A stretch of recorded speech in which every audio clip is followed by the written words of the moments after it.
I introduced myself. I'm going to convene this special town meeting according to a warrant posted earlier this month.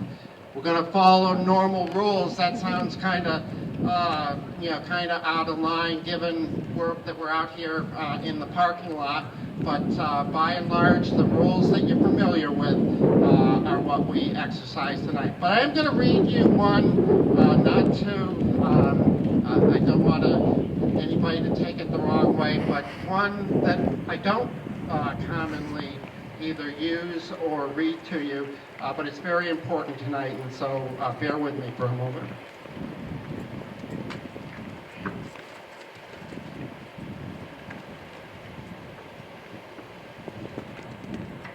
So buried on page 137 of the rules under which we operate, a lot of people don't realize that there's a 150-page book that defines the rules under which we operate town meetings.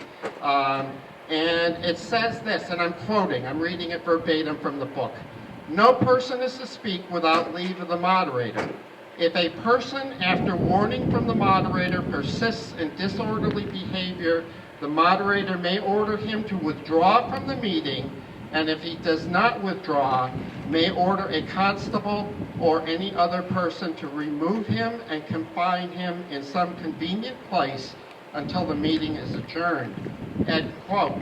And if there is any issue tonight with somebody that won't comply with social distancing or otherwise wants to be disruptive, I will exercise that rule. I owe it to those of you who made the effort to be here tonight to be very vigilant on that. I'll let Chief Bishop decide what an appropriate place means, but it will be someplace off the premises here. So I sure don't want to use that rule, but I'm very cognizant of it, and I would not hesitate if I thought somebody was doing something that was either disorderly from a behavioral standpoint or unsafe from a public health standpoint. So bear that in mind, please. So I need at this time a motion to bring Michelle Hill as a non-voter. She's our town clerk onto the floor of the town meeting to participate but not to vote. Do I hear a motion? And a second. All in favor, please say aye. I'm going to dispense with the reading of the warranty in its entirety. The way we usually do, I will read the articles briefly as we get to them. Does anybody object to my dispensing with the reading of the warrant? All right.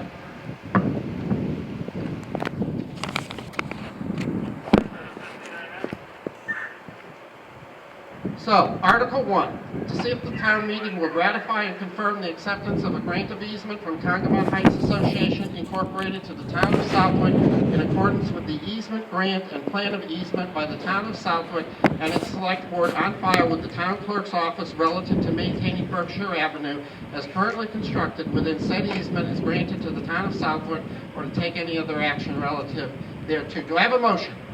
And a second. Okay, any discussion on Article 1? Please raise your hand. Seeing none, I'll call the vote. Requires a majority vote. All in favor of Article 1, please say aye. Aye. Any that's opposed to Article 1, say nay. Okay, I hear 3 votes nay, a large majority aye. Does anybody contest that vote? Okay, Article 2. I'm going to just read the motion. to see if the town will vote to appropriate the sum of $12,000 in accordance with the recommendation of the Community Preservation Committee, and that is for the installation of lighting and electrical outlets at Wally Park Pavilion. Do I have a motion? And a second?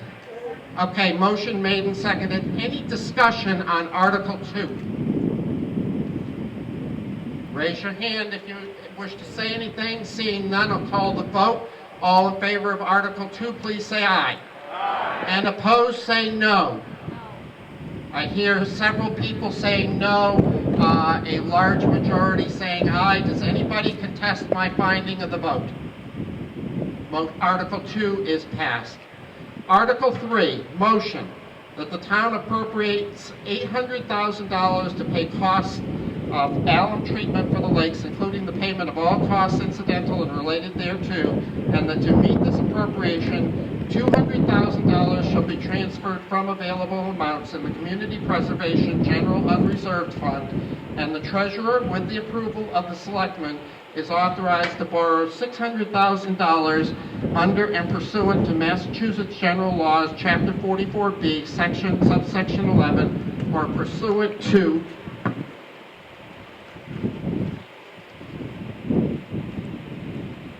any other enabling authority, and to issue bonds or notes of the town therefore. The amount authorized to be borrowed pursuant to this vote shall be reduced to the extent of any grants received by the town for this purpose prior to the issuance of any long-term bonds. Any premium received upon the sale of any bonds or notes approved by this vote, less any such premium applied to the payment of the costs of issuance of such bonds or notes, may be applied to the payment of costs approved by this vote in accordance with Massachusetts general laws, thereby reducing the amount authorized to be borrowed to pay such costs by a like amount.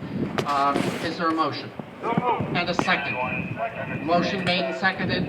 Mr. Fox, does the select board wish to say anything to this motion or respond to questions? Very briefly. Okay. I think most people know about the issue that we're facing at Congamon. This thing was brought forward by the select board to the Community Preservation Commission, who supported it. This is being supported by the select board, conservation, lake management, open space committee. This is something that we feel very strongly about, and it's needed.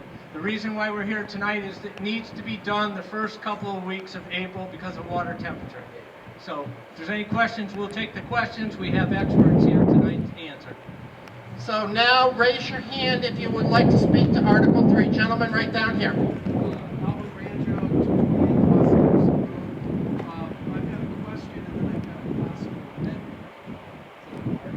Okay, question first, sir.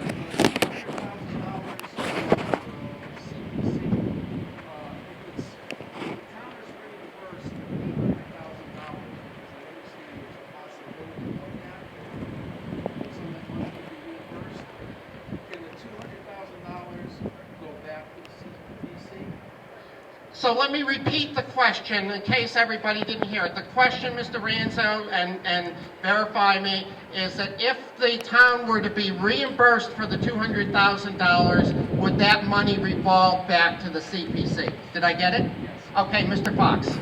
Town council is saying yes, sir. And did you want to make an amendment? No. Okay. That's the case, no. Okay, good. Another question or comment? And just as Mr. Ranzio did, just identify yourself, Michelle, name and street, please.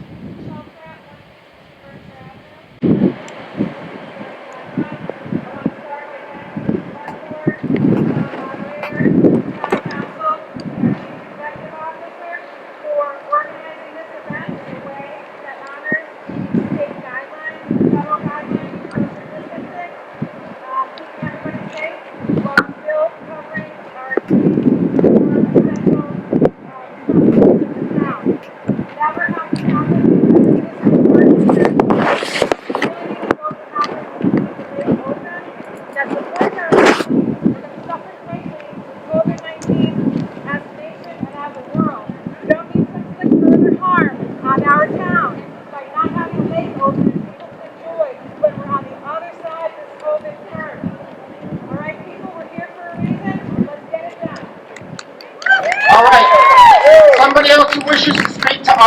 three.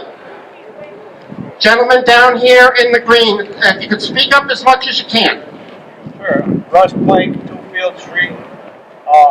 For the record, I'd like to hear what it is, how you're going to treat it, and how it's going to affect the lake this year. Who's going to answer that, Russ? Dr. right here. Okay. What's that? Okay, what's your name, sir? Eric Muller. Okay, I need a motion to bring Mr. Eric Muller onto the floor as a non-voter to speak before you. Can I have a motion? And a second. All in favor, say aye. Aye. Go ahead, sir. Okay, can you repeat the question? Yeah, if you would repeat the question after you get it again, please. All right, so I'm just asking for clarity, after all was said, done, read, all right, what is it you're going to do to the lake, and how does it affect that lake this year? Okay, so what we're planning to do. Oh, I'm sorry. Can you hear me now? Did everybody hear the question? Okay, yes. Let me repeat the question. This gentleman is asking for more specifics. What is it that we're going to do to the lake, and how will it affect the lake this year in particular? Yes. Okay. So what we're planning to do is a treatment called an alum treatment. And the purpose of that, okay, I gotta hold it closer than that, sorry. The purpose of that is to stabilize the phosphorus that's accumulated at the bottom of the lake over the last 14,000 years. And that phosphorus is the reason why we're getting these algae blooms that are coming more and more often each year. They're more intense and we're getting more of them. What the alum does is it binds up the phosphorus and prevents the phosphorus from eating up all the oxygen that's in the lower levels of the lake, and that prevents these algae from being able to form. And in fact, we will get a result of that this year. So the alum treatment, when done properly, which is how we're going to do it, will lock that up for about 20 years. Did that answer your question? It did. All right. So another question or comment? Raise your hand. Okay, lady back there in the beige coat. Yes, you're waving a black glove at me. Go ahead.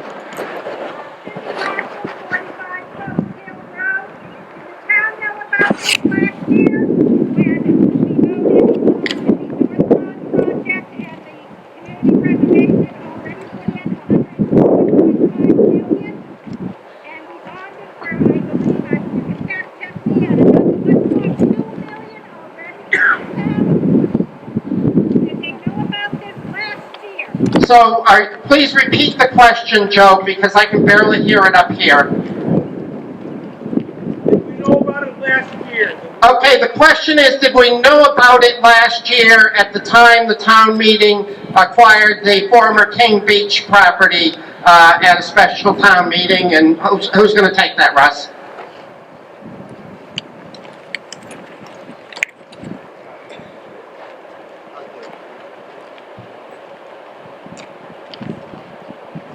Yes, Cindy, there was some knowledge of this, the possibility of the lakes being closed. We had applied for a grant. We thought there was a bond issue that was passed. We thought the money was going to be coming out of that. It did not materialize. That's why we're addressing this issue this year, because we don't want to take the chance of not getting grant funding. That's not going to stop us from still trying to get additional funds before we bond for the balance of this $800,000 project. We're taking $200,000 that we already have, and then we'll attempt to get additional money. But if we don't, this money will, again, not to be repetitive, come out of community preservation monies. It will not be on effective tax rate.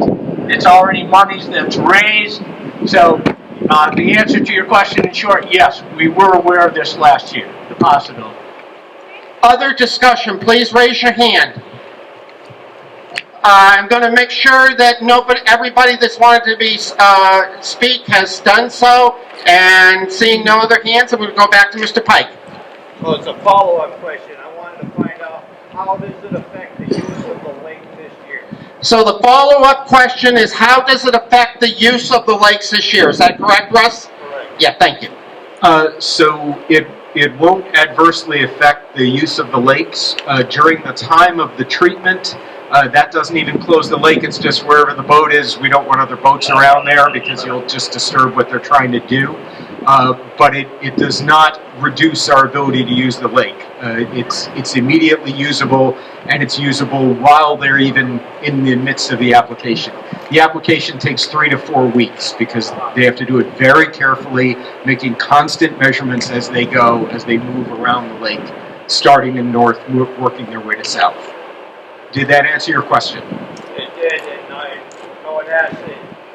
After this, you clarify that with the community, because this scuttlebutt has got everybody nervous. Yeah. That lake is shut down for the year, which will destroy a lot. No. It's the exact opposite. And in fact, it isn't even shut down during the time of treatment. Thank you. I don't see any other hands. Last call on Article 3. Please raise your hand if you wish to speak to it. I see no hands raised. I'm going to call for a vote on the question. Since it involves bonding, this is a 2/3 vote. Now let me explain the voting procedure here. It's just like we normally do at a town meeting, but instead of just raising your hands and being counted, I'm going to ask you to use one of the 2 cards, just one. So blue for yes, and pink for no, okay? And that's just going to help me from this vantage point be able to see what's going on out there. And Joe, I think I am going to have to be able to count in the back, I'm going to have to come down, so you're going to have to lower the boom here. But, so I'm going to ask you, when I say all in favor, aye, I'm going to ask you to hold the blue card up. And actually, we're going to do it 2 ways. One is we're going to have the vote with a voice vote and see where we're at. And then I suspect we'll need to do a counted vote after that. So let's try the voice vote first. All in favor of Article 3 as presented to you, please say aye. Aye. Those opposed say no. That requires me to count the votes. So at this time, I'm going to ask all in favor, please raise your blue cards. And Joe, let me down. It's a boy.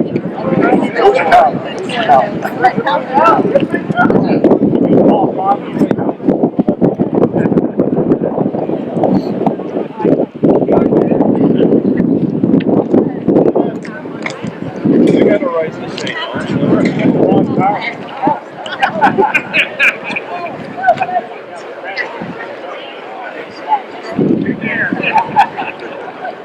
Chris is like, you can't take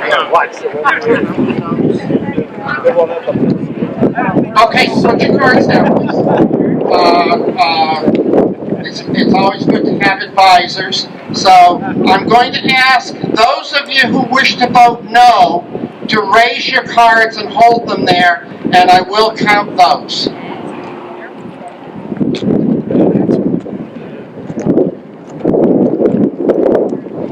Take me back.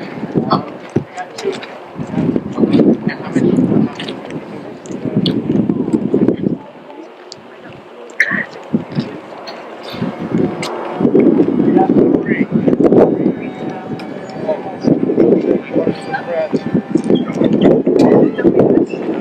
So you still got the, I see 1, 2, and 3 out there. So there's 138 people present here. There's 3 voting no. Now again, let me hear the voices voting aye. Aye. I'm going to declare that a 2/3 vote. Does anybody in the meeting here dispute my finding of a 2/3 vote? I hear no objections. And as a result of that, I'm going to declare this meeting adjourned. I need a motion to dissolve the meeting. I was a little tasty there. And second, all in favor, please say aye. I'm going to ask you to file out to the parking lot in an orderly fashion. Again, social distancing, please. Please follow the instructions of the Southwick police officers. And while you're doing that, not that you're listening to me anymore, I'm going to say thank you to all of our frontline health providers, our first responders, our town health director, and all the other dedicated public health officials in our nation.